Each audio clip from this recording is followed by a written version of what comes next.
Assalamualaikum warahmatullahi wabarakatuh. Good morning, everyone. Today, we are going to explore the world of discourse and performance. We will look at how language is more than just a set of grammar rules, but a dynamic tool we use to native our social reality. We come from Group 7. My name is Nisa Yuniati, and my member is Desti Adelia Putri, Mutiara Zahratun Najah Hidayah, and Nur Afifah. We will discuss about discourse analysis and performance. I will explain the first until the fourth slide. This slide introduces the concept that language is dynamic. What it means when we speak, we are not just making sound, but we are doing something such as promising, threatening, or comforting. And the technical lines that turn into a field full of brown symbols that transition from rigid language rules to the flexible and fluid use of language in real life. Uh, Next to slide 2, please. Yeah, this is a single word contains infinite meanings. There is right, and right. Like the first right means agreeing or confirming something, and the second right means being confused of seeking reassurance or for example we asking anything right gitu like that. And the third right is exclamation. It means an order to stop or do something firmly. And in this second slide, the conversation is not just about a sentence structure but about intention, what you want to achieve, and interpretation, what the listener perceives. Next to the slide 3, please. Okay, in the slide 3, we are shifting the focus from rules to the reality. The key point from this slide is the difference between the old perspective and the new perspective. This slide compares two perspectives on language. The left slide, grammar and syntax, and uh, yeah, grammar and syntax. This is the traditional view. Language is considered like a blueprint or rigid building. The focus is only on whether sentences are correct in theory and rules. And the right slide, or social practice, this is the discourse analysis view. Language is considered a tool for building social relationship and showing self-identity. And summary from this slide want to tell us that to understand communication, we can just look at the book or theory, but we have to look at who is talking and how they are talking and what the purpose is. Next to the slide 4. In this slide 4, definiting of two pillars of communication. Yeah, the first is discourse. Uh, Listen to the map. In this framework, our background of communication, discourse is language that already has a context, be it in spoken or written form. And the question is what affect it? Discourse does not just appear. It is heavily influenced by the situation where we speak and cultural background and purpose we communicate. The analogy is like a map. Discourse gives us a picture of plan of one what to talk about and the rules and the game that apply in that environment.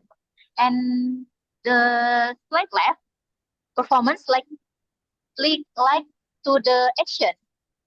This is the actual life practice of the language, how the language is lived and displayed when we interact with it in the real life. Performance relies heavily on facial expression, tone of voice, intonation, and gestures. This analogy, if discourse is the map, then performance is our footstep as we talk in the actual action that happen when two or more people interact with each other. The next slide will explain by my friend. To be continued. Okay, the next slide is about mapping the architecture of this course. So we have a three pillar in this slide. The first one we have cohesion and coherence. The next pillar we have gender and register, and the next pillar we have power and ideology. So I will going to tell about cohesion and coherence first. Cohesion refers to the grammatical connection in a text, like pronouns, conjunction, adjective, repetition, and any other part of speech. And coherence is referred to the logical flows of the idea that makes the text meaningful and understandable. Like example, Rina is tired. She goes to sleep. Rina connects to pronoun as a singular pronoun, she. And the idea that makes sense is coherence. Jadi teman-teman kalau cohesion sama coherence ini saling berkesinambungan.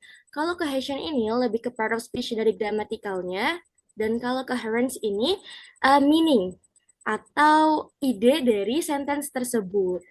Tadi ada contoh, Rina itu lelah, dia pergi tidur. Rina in English is she, singular pronoun. Nah, Rina ini jadi part of speech cohesion. Dan pergi tidur ya karena Rina lelah. That is coherence.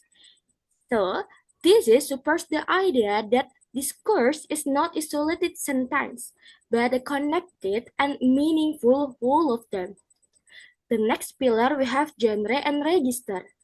Genre is a type of a text, like narrative text, recount text, descriptive text, procedure text, and any other text. How about register?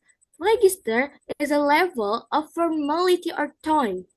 Jadi kalau register ini lebih ke tone-nya teman-teman. There's a formal, informal, academical, or hospitality tone. For example, we make a scientific report using formal language, and we using daily conversation as in formal language. Jadi kalau genre sama register ini juga berhubungan. Nah, kalau genre ini tipe teksnya atau tipe sentence, we will going to speech. Kalau registernya ini, dia level of formality. Jadi, tingkatan keformalitasannya. Contoh, tadi ada scientific report. We make thesis, we make skripsi, of course using formal language, ya kan teman-teman? Tapi kalau kita ngomong sama each other conversation, of course we using informal. Kan nggak seru juga ya kalau ngobrol sama teman-teman tapi pakai bahasa formal gitu. Makanya we have a different perspective or different situation about genre and register. Next pillar we have power and ideology. Power and ideology reflect relation and hidden belief. Speaker or writer may influence how other things. For example, news anchor report about the news. So, a viewers listening of that, like political speech, may persuade people.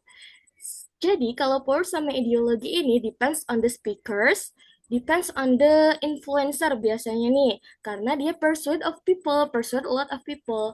Jadi, kalau power sama ideologi ini tergantung dengan siapa yang berbicara dan apa yang bisa diyakini atau dipercaya dari perkataannya.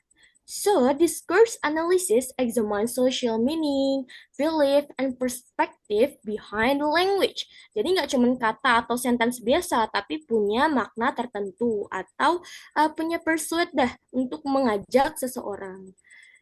Lanjut kita ke slide berikutnya. Okay, so we're doing things with word.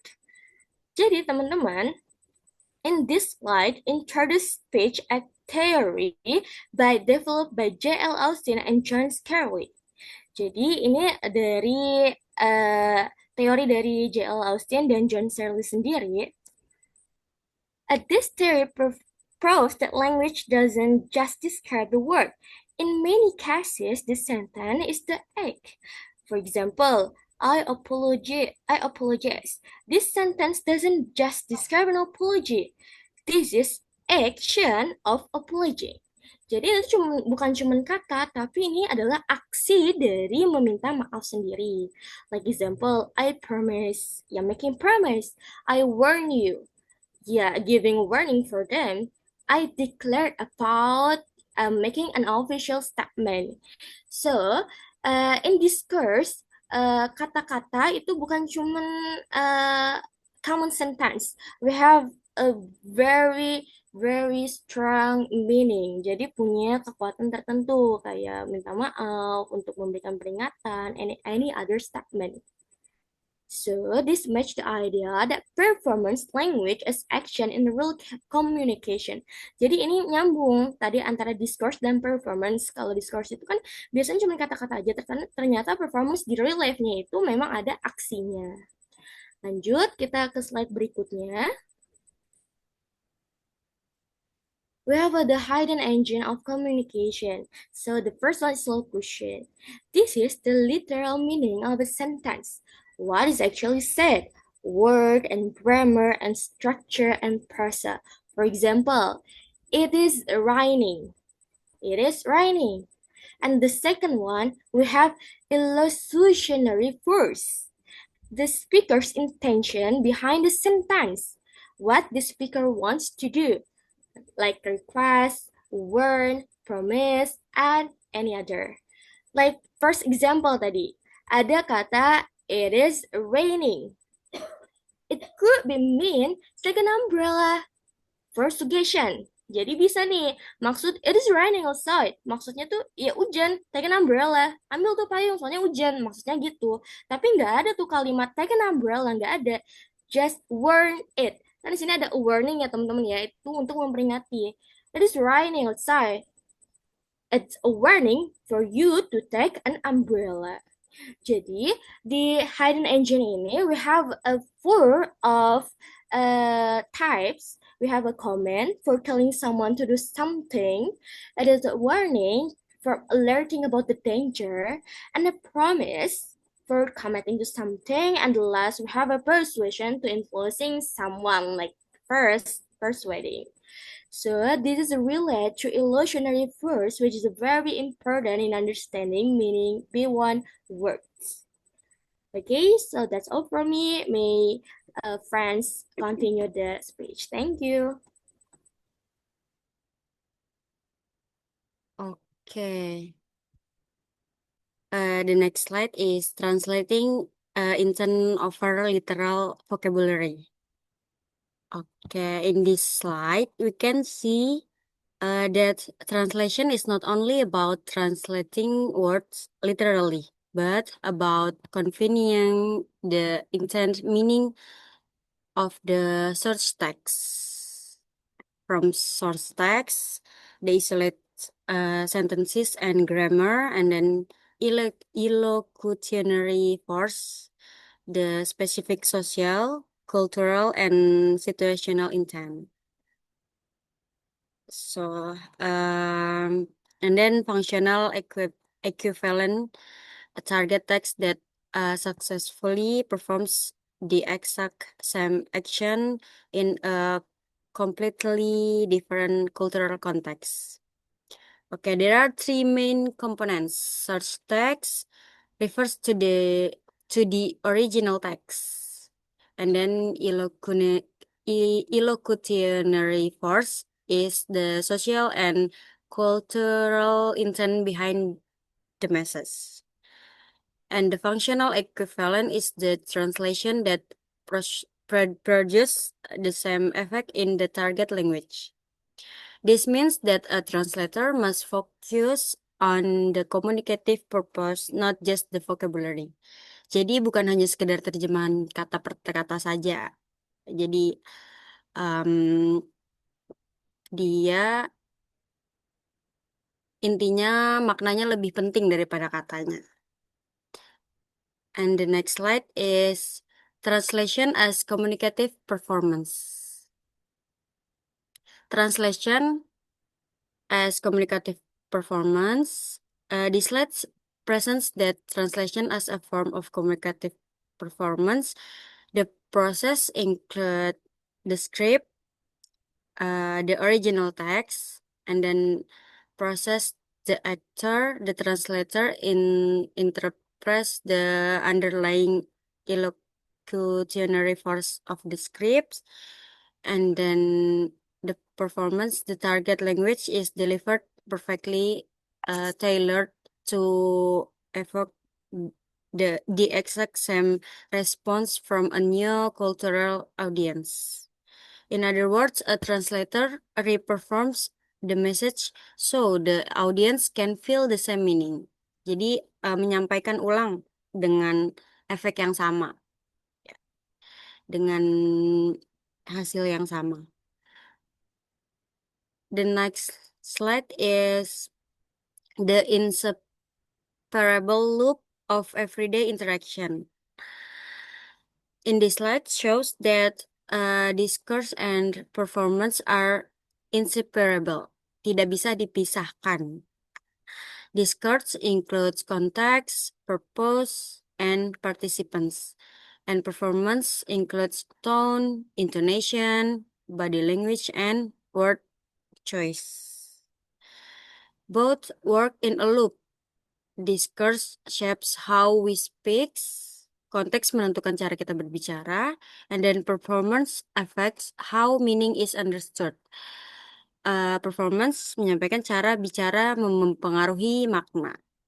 So meaning comes not only from words, but also from how they are delivered.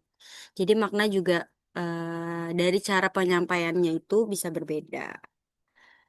In daily communication, meaning is constructed only when both forces interact. Discourse dictates the required performance, and the performance actively reshapes the discourse. Okay, that's all from me. Next slide. So, in this slide, rethinking language province. So, the first is knowing the rules, grammatical accuracy, and text box memorization. And then, using the language effective, contextual communication, and the ability to perform action. Proficiency can no longer be measured by structural knowledge alone. Students must learn how to actively wield language as a social action. Next slide, please.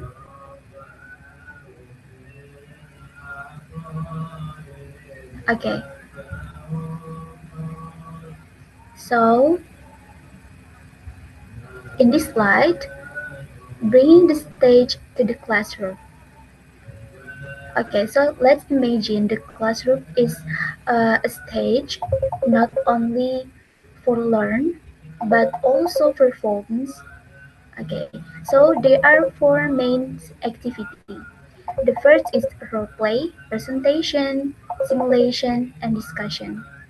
The first is role play. In the role play, students act as different people. For example, they can pretend to be a teacher, doctor, or customer. This helps them practice how to speak in different situations and social. And then, second, simulation are like real-life situations. Students solve problems or complete tasks such as ordering food or asking for direction. This helps them use language in more natural and meaningful way. And then next is presentation. Presentation, students speak in front of others. They practice using their voice, body language, and confidence. This helps them express ideas clearly. And the fourth is discussion. In discussion, students share opinion and respond to others. They learn how to listen, agree, disagree, and work together. This builds communication skill in real time. Okay. So, next slide, Mood.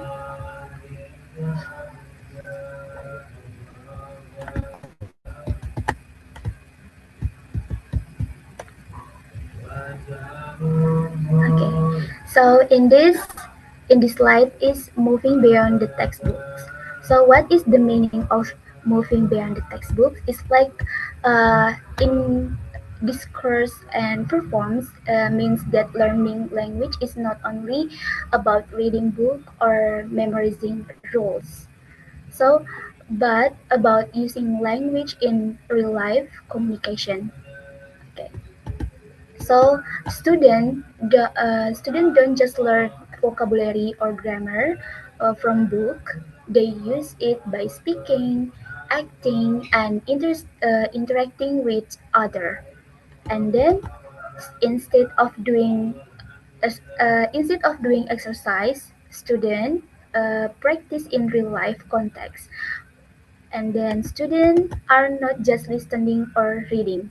They are involved asking question, discussion, or performing. So the focus on meaning is not only form. It's not just about correct grammar. It's about to uh, expressing ideas clearly and understanding other. So in the moving beyond the text, there are three important elements. The first is interactive. Interactive is like requiring active participation and response from an audience. So learning should include active participation. Students should not only listen but also speak and respond. Two is contextual, grounded in real-world social and cultural settings. Language should be connected to real-life situation. This helps students understanding when and how to use word correctly. And then the third is meaningful, driven by genuine intent rather than rote repetition. So students should speak with real purpose, not just repeat sentence. This make learning more interesting and usable. Okay, so that's all from my explanation. Back to the moderator. Guys, I think that's enough from us from group 7 that we will have talk about first analysis and performance. And I will read we do not just speak language, we perform it. To translate, teach, or study language is to study emotion. True fluency requires mastering both the script and the stage. I think enough from me. Apologize for all. Thanks. Wassalamualaikum warahmatullahi wabarakatuh.